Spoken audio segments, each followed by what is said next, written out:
STREETSPACE. And this is the mayor's COVID pop-up cycling and walking schemes that he pushed through during the pandemic when nobody was watching. And the High Court recently ruled that the mayor of London acted unlawfully with his latest road scheme called STREETSPACE.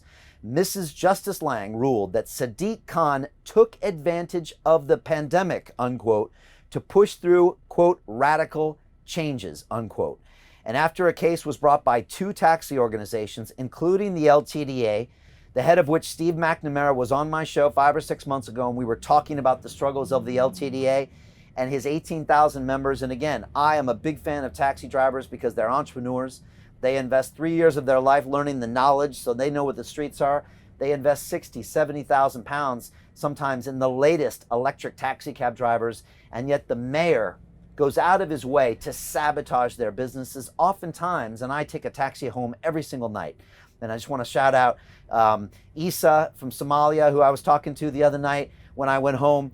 We were talking about the same issue, and he said, Brian, you're going to win. He said, what has the mayor done in 5 years? Name one thing. And neither of us could name a single thing. And he said, I'm so frustrated because handicapped people, they have no means of transportation right now on Bishopsgate because of this STREETSPACE scheme. And he said Sadiq Khan doesn't recognize that taxi drivers are actually part of TfL and a necessary part of transport in London. I think that's ridiculous. I think it's disrespectful to the hundreds of years old taxi driver industry, and I think it's disrespectful to entrepreneurs in general. And it just goes to show you how the mayor operates. And so I'm so happy that the High Court ruled in the favor of so many people that were against this. And again, they called the scheme, quote, an ill thought out response, and they called it unfair. And the reality is that the mayor should apologize for pushing these plans through as a temporary measure, quote unquote. That way he avoided the typical level of public scrutiny and consultation. And like I said before, handicapped citizens have no other options than to use black taxis in these areas, and they are banned from these areas. This is thoughtless and senseless to our handicapped citizens.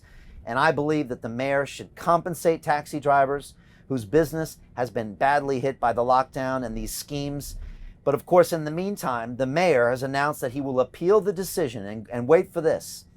The decision currently remains in place because it was brought in as a temporary measure. So while the appeal is being heard, these schemes, which have been deemed unlawful, are still in place because the mayor put them through these temporary means, which means it didn't have to go through the usual due diligence. So again, I think this judgment has left many questions unanswered about the knock-on effects for schemes across the capital, including LTNs and low traffic networks. And again, the current mayor avoids discussions and consultations at all stages. He's unelected, he's unaccountable, and he is avoiding scrutiny.